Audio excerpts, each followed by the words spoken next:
Dear students, এতিয়াৰ ভিডিঅ'ত আমি আলোচনা কৰিম হায়াৰ ছেকেণ্ডাৰী ছেকেণ্ড ইয়াৰৰ এ ৰোড ছাইড ষ্টেণ্ড নামৰ কবিতাটিৰ কিছুমান মোষ্ট ইম্পৰ্টেণ্ট কুৱেশ্যন যিবোৰ তোমালোকৰ পৰীক্ষাত আহিব। এইবিলাক শিকিলে তোমালোকৰ পৰীক্ষাত কমন পৰিব। ওপৰঞ্চিভাৱে যিমান শিকিব বিচৰা শিকিবা। এইবিলাকৰ ভিতৰত যদি কোনো প্ৰশ্নৰ উত্তৰ তোমালোকৰ তাত নাথাকে, প্ৰশ্নটো লিখি কমেণ্ট কৰিবা, মই তাৰ উত্তৰ দিয়াৰ ব্যৱস্থা কৰিম। এতিয়া ভিডিঅ'টোলৈ আগবাঢ়ো ব'লা, তাৰ আগতে চেনেলটো ছাবস্ক্ৰাইব কৰি দিয়া।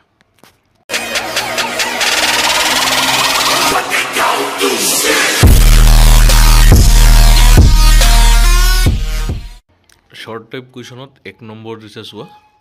What is the childish longing that the poet refers to in the poem a road side stand? Why is it vein?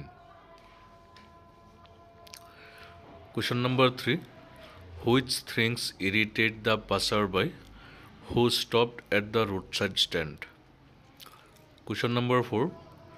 What is in the news as mentioned in a roadside stand? Question number 7. Who will soothe the rural poor out of their wits and how? Question number 8. What are being sold in the roadside stand? Question number 9. Who are referred to as the flower of cities in a roadside stand? Question number 12. Why was the roadside stand built? তাৰ পিছত আছে আৰু কেইটামান question চোৱা। ইয়াত তোমালোকৰ কম্প্ৰিহেনশ্যনত দিয়া আছে, পেৰাগ্ৰাফ এটা উঠাই দিব কবিতাৰ পৰা আৰু তাৰ পৰা তোমালোকে এনচাৰ কৰিব লাগিব। এই বি নম্বৰটো চোৱা। The heart to the scenery would not be my complaint so much as the trusting sorrow of what is unsaid. Here far from the city we make our roadside and ask for some city money to fill in hand to try if it will not make our being expand and give us the life of the moving pictures promise that the party in power is said to be keeping from us. এই পেৰাগ্ৰাফটোৰ পৰা কিছুমান প্ৰশ্ন ইয়াত তোমালোকক উঠাই দিয়া হৈছে। এইকেইটা শিকিবা। ইয়াত 4টা প্ৰশ্ন আছে, ইয়াত 4টা প্ৰশ্ন আছে। এইকেইটা শিকিবা। What is not the complaint of the poet? 2 নম্বৰ। What is the real worry of the poet? 3 নম্বৰ। Why do the people who are running the road side stand ask for some city money? 4 নম্বৰত আছে what is the party in power doing for rural poor? Or দিয়া হৈছে 2022 আহিছে। How did the traffic pass? এইকেইটা question চাবা।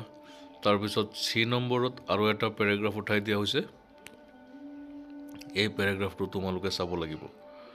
The little old house was out with a little new shed in front at the is of the road where the traffic sped.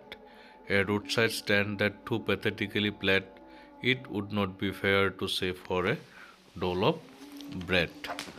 But for some of the money, the cash whose flow supports the flower of cities from sinking and withering faint. এইটো paragraph. তাৰপিছত কিছুমান প্ৰশ্ন দিয়া হৈছে। এই প্ৰশ্নবিলাকৰ সমাধা কৰিবা। তাৰপিছত কি আছে চাওঁ ব'লা। ই নম্বৰত যিটো পেৰাগ্ৰাফ দিছে, এই ই নম্বৰ পেৰাগ্ৰাফটোত যিখিনি দিয়া হৈছে এইখিনি তোমালোকে চাবা।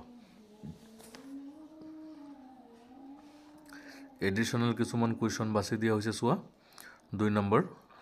What was the plea of the folk who had put up the road side stand? Question number 6। How did the travellers on the highways react to the road side stand? Question number 12। Why do the people who are running the roadside stand ask for some city money? Question number 14.